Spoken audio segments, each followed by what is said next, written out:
The 10 most horrifying fires in Taiwan's history claimed 461 lives and left 534 people injured.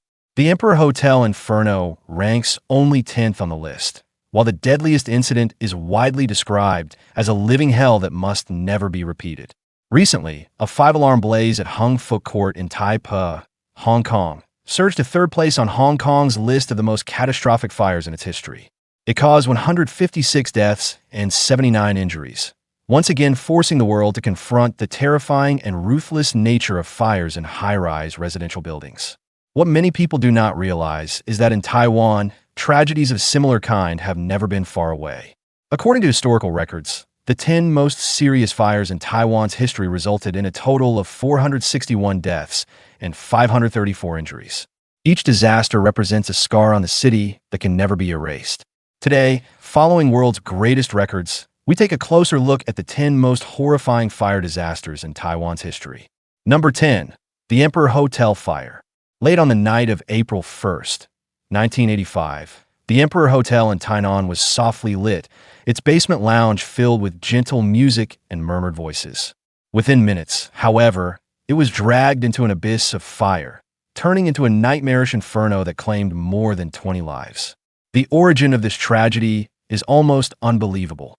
A teenage boy, harboring resentment after a female lounge attendant named Ting Ting refused to meet him, became consumed by anger. Initially, the group only intended to vandalize the establishment, but under the influence of alcohol and impulse, they were swayed by a suggestion to simply set it on fire. Close to 11 p.m., the four youths arrived at the hotel by taxi. The ringleader, Chen Dongrong, carried a plastic bag filled with gasoline into the building. After pouring the fuel at the stairway entrance to the basement lounge, he ignited it. Flames surged down the stairwell like a dragon, while the youths fled in panic, leaving behind a building crying out in fire as it was about to be consumed. The hotel structure made the blaze nearly impossible to control once it erupted. The stairwell acted as a natural chimney, allowing smoke and flames to spread rapidly both upward and downward, completely cutting off escape routes. Most guests were asleep when the fire broke out. By the time they became aware, the corridors had turned into scorching walls of flame. Many were trapped behind their doors. Some attempted to escape through windows, only to be driven back by suffocating black smoke. Although firefighters arrived quickly, the flames grew with terrifying speed. It was not until 2 or 3 in the morning that the fire was finally extinguished. By then, the interior of the hotel had become a charred ruin, strewn with the bodies of those who could not escape. Media estimates at the time put the losses at more than 20 million new Taiwan dollars, including the destruction of interior equipment and furnishings, as well as subsequent demolition and cleanup costs. More heartbreaking still, the arson ultimately caused 26 deaths and 10 injuries. Behind these numbers were 26 families permanently destroyed and countless lives that struggled through the darkness but never lived to see dawn. What makes the tragedy even more painful is that the motive behind it was nothing more than a teenager's desire for revenge after an emotional setback. A moment of anger, an impulsive suggestion, a bag of gasoline, and dozens of innocent lives were lost. The disaster also exposed fatal flaws in the hotel's fire safety measures and the lack of adequate escape routes. With stairway exits blocked by flames and no alternative means of escape, many guests were left with no choice but to await their fate. The manhunt that followed was equally dramatic. 3 accomplices were quickly arrested and sentenced, but the main perpetrator, Chen Dongrong, vanished under an assumed identity and remained on the run for years. He repeatedly changed his name, took odd jobs, and evaded police pursuit for a full 25 years. In March 2010, with only 10 days remaining before the statute of limitations expired, he was finally captured in rural Jiai, narrowly missing complete escape from justice. In 2012, Taiwan Supreme Court sentenced him to death, and the sentence was carried out the following year, bringing an end to a nearly 30-year pursuit of justice. Number 9. The Zhengfa Mixed-Use Building Fire. In 1990, Taiwan was undergoing a period of intense transformation. Cities were expanding, commercial districts flourishing, and new industries emerging rapidly.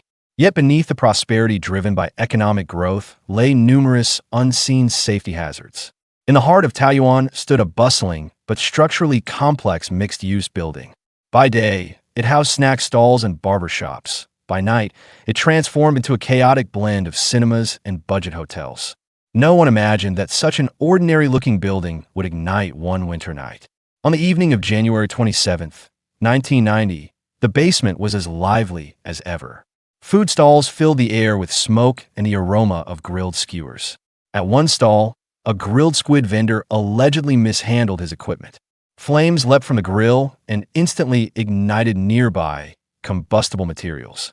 What began as a small fire quickly escalated. The enclosed basement trapped smoke, and within minutes the blaze spread rapidly. Once open flames reached the ceiling, the building's fate was sealed. The Zhengfa Building had a simple structure, but was subdivided into overly dense commercial spaces. Wooden panels and partition materials filled every floor. At the time, parts of the building were also undergoing renovation, adding even more flammable materials than usual. As flames climbed the stairwells to the second and third floors, smoke spread at an exponential rate. When firefighters arrived, they discovered the most critical problem. Emergency exits were locked, and fire safety equipment on some floors had been illegally removed by tenants. People fled toward the exits only to find every hope mercilessly blocked by iron gates. The highest death toll occurred on the fourth floor at the Huagua Cinema, which screened adult films. Many patrons wished to remain discreet and avoided attention. When the fire broke out, some assumed it was merely ordinary smoke and believed they could leave after the film ended, wasting precious escape time. By the time they tried to flee the theater, thick smoke had already flooded the corridors like a black tide. With exits blocked, some people ran to the restrooms seeking refuge, unaware they were walking into a deadly trap. With no ventilation, temperatures rose rapidly, and the space became the final resting place for 20 lives. 5 others were trapped in an elevator. Hearing the alarm, they pressed the buttons to descend to the first floor, not knowing the elevator shaft had become a deadly chimney. When the doors opened, a blast of scorching air rushed in instantly. The barbershop on the second floor was not spared either. 3 employees failed to escape and lost consciousness in the smoke. Within just a few hours, the fire claimed 28 lives. According to international reports of the time, the building's equipment, tenants' assets, renovation work, and overall structure were completely consumed by flames, with losses estimated at up to $7.7 million. Yet the greatest loss was not measured in money, but in the families torn apart and the collective shock to society's sense of safety at the time. After the fire, the Zhengfa Building never regained its former bustle. No one was willing to enter it again. The building stood abandoned for years, giving rise to countless ghost stories, from cries heard at night to shadowy figures glimpsed in the darkness. It was eventually labeled the most haunted building in Taiwan. On July 31, 2008, the Taoyuan County government finally ordered the complete demolition of the aging and dangerous structure. Number 8. The Tianjin Lingya gas explosion and fire. The Tianjin Lingya gas explosion is one of the largest and deadliest urban petrochemical gas leak explosions in Taiwan's history. It occurred on what seemed like a peaceful summer night, yet within hours turned large parts of Kaohsiung's Tianjin and Lingya districts into war zone-like ruins. On the evening of July 31, 2014, residents in Tianjin and Lingya began reporting a strong gas odor and white smoke rising from sewer manholes. Although authorities received these reports, they failed to immediately recognize the extreme danger posed by a petrochemical gas leak. There was no large-scale evacuation or lockdown, no immediate shutdown of potential gas sources, and no targeted investigation into the nature of the gas. While the city believed it was dealing with nothing more than a gas smell, the real crisis was silently spreading underground. In reality, a 4-inch propylene pipeline used by a petrochemical company had ruptured inside an underground drainage box. Years of exposure to moisture, combined with inadequate maintenance and poor record-keeping, had severely corroded the pipe walls. Changes in pressure caused propylene to leak continuously. Investigations later estimated the leaked volume at around 10 tons. The concentrated gas spread through underground spaces for several kilometers, like an invisible powder keg buried beneath the city, ready to ignite at the slightest spark. At around 11:55 p.m., the first explosion tore through Kaohsiung Road, ripping open the night sky. Less than 10 minutes later, a series of chain explosions erupted along multiple roads. Fireballs shot up as high as a 15-story building. The roar echoed through the streets, and the ground shook repeatedly like an earthquake. Asphalt roads were lifted and ripped apart, huge slabs of pavement thrown into the air. At least 6 kilometers of roadway were severely damaged. Vehicles were hurled by the blast waves, some flung into alleyways, others slammed into the walls of high-rise buildings. Even emergency vehicles, including fire engines and police cars, were damaged or overturned by the explosions, creating the horrific scene of rescuers becoming victims themselves. The disaster ultimately claimed 32 lives and injured 321 people, including many firefighters who were on duty. Several firefighters were killed while attempting to locate the source of the leak.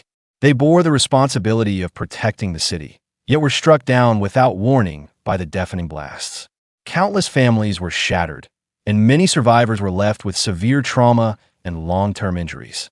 Post-incident investigations revealed that the most serious problem lay in Taiwan's long-standing mismanagement of underground pipelines.